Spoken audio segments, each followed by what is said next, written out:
ছাত্র জনতার অভ্যুত্থানে দেশ ছেড়ে পালিয়েছে শেখ হাসিনা। তারপর থেকে নিরুদ্দেশ ছাত্রলীগের নেতাকর্মীরা। এখন বাংলাদেশে এটি একটি নিষিদ্ধ সংগঠন। কোথাও কোথাও গোপন তৎপরতা দেখা গেলেও প্রকাশ্যে নেই কেউ। এমন অবস্থা দেখা মিলেছে এই নিষিদ্ধ সংগঠনটির ভয়ঙ্কর রূপে ফিরে আসার চিত্র। স্মরণকালের সবথেকে বড় সমাবেশ নিয়ে রাজপথে শক্ত অবস্থান ধরে রাখার চেষ্টা চালিয়ে যাচ্ছে বাংলাদেশ আওয়ামী লীগ। তাদের সাথে যোগ দিয়ে রাজপথে নামতে দেখা গেছে নিষিদ্ধ সংগঠন বাংলাদেশ ছাত্রলীগকেও।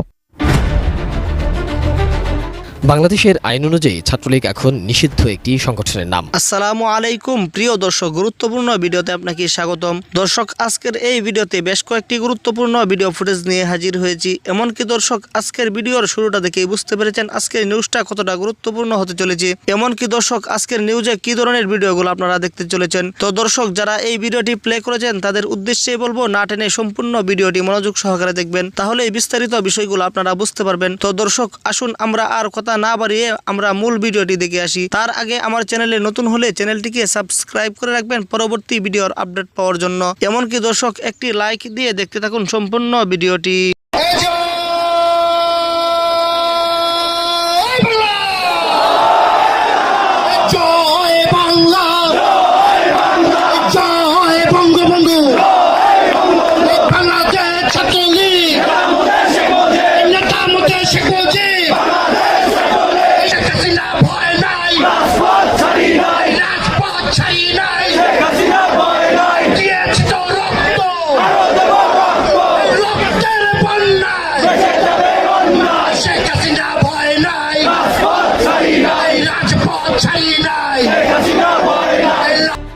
বাংলাদেশের আইন অনুযায়ী ছাত্রলীগ এখন নিষিদ্ধ একটি সংগঠনের নাম।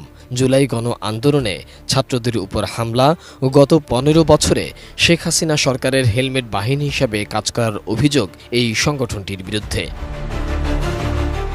গত 4 জানুয়ারি নিষিদ্ধ এই সংগঠনটির প্রতিষ্ঠাবার্ষিকী থাকলেও সারা দেশে কোনো কার্যক্রম দেখা যায়নি সংগঠনটির।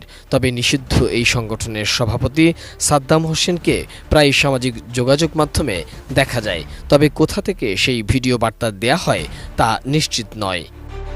নড়াইলের লোহাগাড়ায় কলেজের ডিজিটাল বোর্ডে নিষিদ্ধ ঘোষিত ছাত্র সংগঠন ছাত্রলীগের একটি বার্তা দেখা গেছে। বার্তায় বলা হয়েছে, ছাত্রলীগ আবার ভয়ঙ্কর রূপে ফিরবে। শনিবার লোহাগড়া সরকারি আদর্শ কলেজের ডিজিটাল বোর্ডে হঠাৎ ভেসে ওঠে এই বার্তা। এছাড়া ডিজিটাল বোর্ডে আরও ভেসে ওঠে, জয় বাংলা, জয় বঙ্গবন্ধু, শেখ হাসিনা আবার ফিরে আসবে বীরের বেশে। এছাড়াও ডিজিটাল বোর্ডে আরও বেশ কিছু লেখা ভেসে ওঠে। জানা যায়, খবর পেয়ে সন্ধ্যা 7টার দিকে স্থানীয় 2জন সাংবাদিক লোহাগড়া কলেজে যান। তারা লেখাগুলো ফেসবুকের মাধ্যমে অনলাইনে লাইভ প্রচার করেন। এরপরেই বিষয়টি নিয়ে তোলপাড় শুরু হয় সামাজিক যোগাযোগ মাধ্যমে। খবর পেয়ে বিষয়টি ফেসবুক লাইভে দেখে প্রশাসন সহ বিএনপি ও তার অঙ্গ সংগঠন তৎপর হয়ে ওঠে। তাৎক্ষণিকভাবে জাতীয়তাবাদী ছাত্রদলের নেতাকর্মীরা কলেজ ক্যাম্পাসে প্রতিবাদ মিছিল ও বিক্ষোভ করে। এ সময় সেনাবাহিনীর একটি টিম ও লোহাগড়া থানা পুলিশ কলেজে পৌঁছায়। প্রশাসন ঘটনাস্থলে পৌঁছলে লোক সমাগম সরিয়ে পরিস্থিতি পর্যবেক্ষণ করে। লোহাগড়া থানার ওসি তদন্ত আব্দুল্লাহ আল মামুন জানিয়েছেন, বিষয়টি তদন্ত করে দেখা হচ্ছে, পরবর্তীতে আইনগত ব্যবস্থা নেওয়া হবে। ঘটনা তদন্তে কলেজের 2জন কম্পিউটার অপারেটর ও নাইট গার্ডকে জিজ্ঞাসাবাদ করা হচ্ছে।